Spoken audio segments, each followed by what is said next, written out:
There's a massive revolution happening right now, but you're probably not going to see it on the news. It's happening quietly, on farms, in markets, and on dinner tables all across the globe.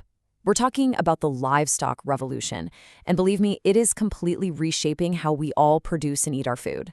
So let's dig into what's behind this huge shift and what it really means for all of us and for the planet. Okay, to really get this, we have to start with people. Think about this number, nearly 1 billion.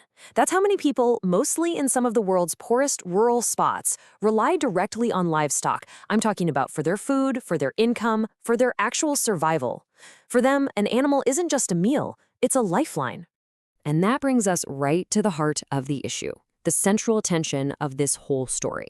Because on the one hand, livestock is this incredibly vital asset, right? It's a safety net in a crisis, a way for people to pull themselves out of poverty.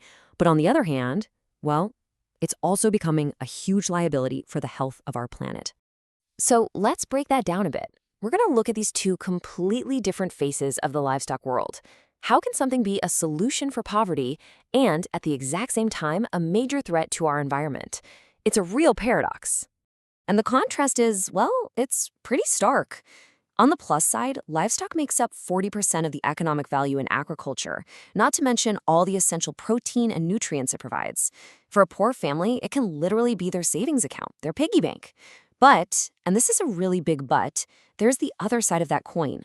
The livestock industry is responsible for almost 1/5 of all greenhouse gas emissions. It uses a staggering amount of land and water, and, when you pack thousands of animals close together, you're basically creating a perfect storm for new diseases to pop up and spread. Okay, so keeping that tension in mind, let's get to the real engine behind all this. We're talking about a recent and frankly dramatic explosion in global demand that is driving every bit of this change.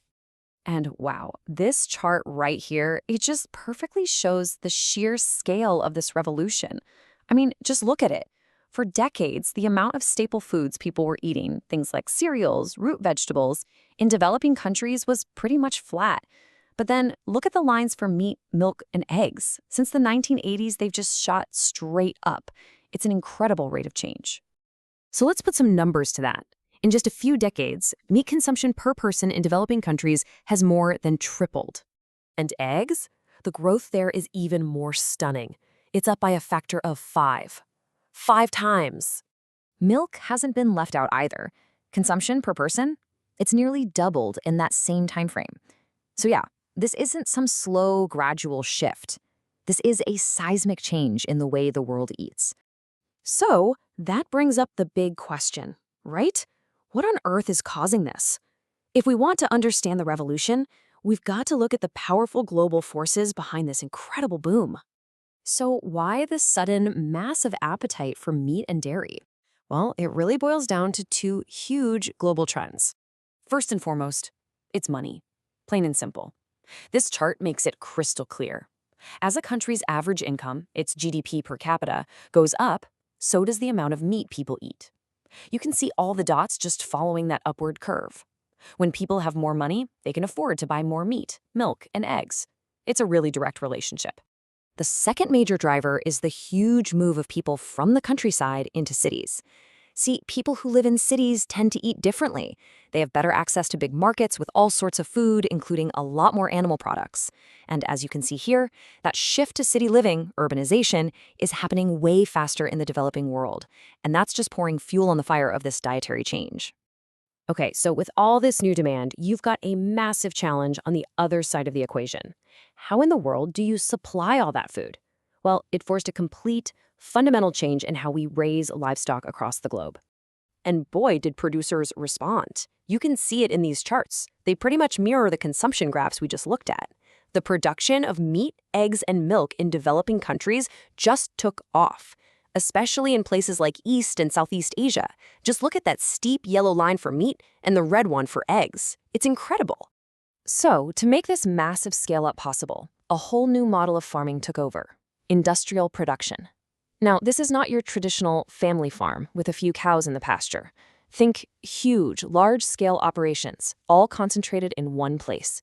They're basically landless, meaning they buy over 90% of their animal feed from somewhere else, instead of growing it on site. And this new industrial model, it's become unbelievably dominant. Today, these systems are responsible for more than half of all pork production. And for poultry and eggs, it's over two-thirds. Two-thirds. We're talking about a complete and total transformation of the entire industry. But all that efficiency comes with a pretty big social cost. This industrial model really favors the big commercial players. And as this quote gets at, it's not a given that small farmers can just climb the ladder and succeed in this new world. In fact, a lot of small family-run farms just can't compete with the massive scale and super low costs of these new systems. They're at real risk of being pushed right out of the market they used to be the heart of. So, when you put all these pieces together, it's clear we're at a major crossroads. We're facing some really profound choices about the future of our food system. On one side, you have the promise of this revolution: more food for a growing world, a real potential way out of poverty for millions, and a driver of economic growth. But on the other side, there's the peril: a massive environmental footprint, a much higher risk of global pandemics, and the very real danger of squeezing out the small-scale farmers who've been the backbone of agriculture for, well, forever. And that leaves us with the ultimate question, doesn't it? How do we get the benefits of this revolution? How do we feed a growing planet without getting completely overwhelmed by the consequences? That is the massive challenge that all of us are facing right now.